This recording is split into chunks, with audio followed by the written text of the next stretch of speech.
কৃষ্ণা কিচেনে ফিরে এলাম মা বাবার আশীর্বাদে। ম্যাডাম, আপনার আজকে মেনু কি আছে? মেনু বলতে গরমের মধ্যে তো কিছুই ভালো লাগছে না খেতে। হ্যাঁ, তা কটা লতি তুলেছিলাম, আমার কচুর শাক আছে ওখানে, আচ্ছা, ওই যে ওখান লতি। থেকে কটা লতি তুলেছিলাম। হ্যাঁ, আর এই যে কুমড়ো পাতা তুলেছি, দেখে নিন। আজকে ভাবছি কুমড়ো পাতা দিয়ে আমি দেখাবো, ওইটা কুমড়ো পাতা এই যে দিয়ে কুমড়ো পাতা। আর লতি দিয়ে সর্ষে, একটু রসুন, কাঁচা লঙ্কা এগুলো বেটে ওটা আমি একটা বড়া করব। আচ্ছা আচ্ছা। আর তারপরে করেছি এই যে দেখুন, পেঁয়াজ লঙ্কা ভেজে কাঁঠাল বিচি দিয়ে আলু দিয়ে, এটা আলু ভাতে ভর্তা যাকে বলে মাখা হবে। আর গাছের ডালটা কেনা, ওই ডাটা দিয়ে আর কাঠোয়া ডাটা আর কাঁঠাল বিচি দিয়ে আমি একটা ডাল করেছি। আচ্ছা আচ্ছা। আর ডাঁটা শাক।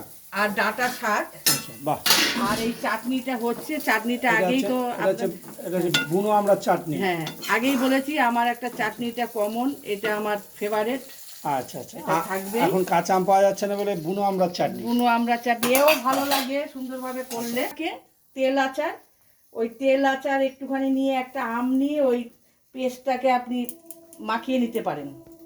ও একটু নিয়ে আপনি লতিটাকে ভাপিয়ে নিতে পারেন, মানে তেলের মধ্যে। আমি দেখাবো এই যে রান্নাটা। কৃষ্ণ ম্যাডামকে দেখে নিন। হাই, সবাই ভালো থাকুন, গরমে আর কিছু ভালো লাগছে না। আচ্ছা, বলো। হ্যাঁ, এই যে ডাস্টটা করে রেখেছিলাম, এর মধ্যে ডাসটা দেখা দেখি। এই যে কটা লতি দিলাম, দেখুন লতি, তার মধ্যে এই ডাস্টটা দিলাম। কিসের ডাস্ট? এই যে সর্ষে, তারপরে তোমার কাঁচা লঙ্কা, দুকোয়া রসুন দিয়ে ডাস্টটা দিয়ে এইভাবে এটাকে মুড়ে রেখে দিলাম। যখন ভাজবো তখন আবার বেসন একটু দিতে হবে, বেসন দিয়ে ভাজবো। আচ্ছা, পাতা হয়েছে কটা, খেয়ে দেখবেন। সব কিছু সবার জিনিসই খেয়ে দেখতে হয় কেরম লাগে না লাগে। কচুর লতিটাকে তুমি আগে একটু হালকা ভাপিয়ে নিয়েছি, হালকা ভেজে নিয়েছো না? হালকা হালকা, ভেতরে একটু বেশ মচমচ করবে, ভালো লাগবে। এটা পরে আমি আবার এটা বেসন দিয়ে হালকা সুজি দিয়ে এটা ভাজবো। এখন আমি এটা রেডি করে রেখে দিলাম। এটা যা আছে দিয়ে দিই।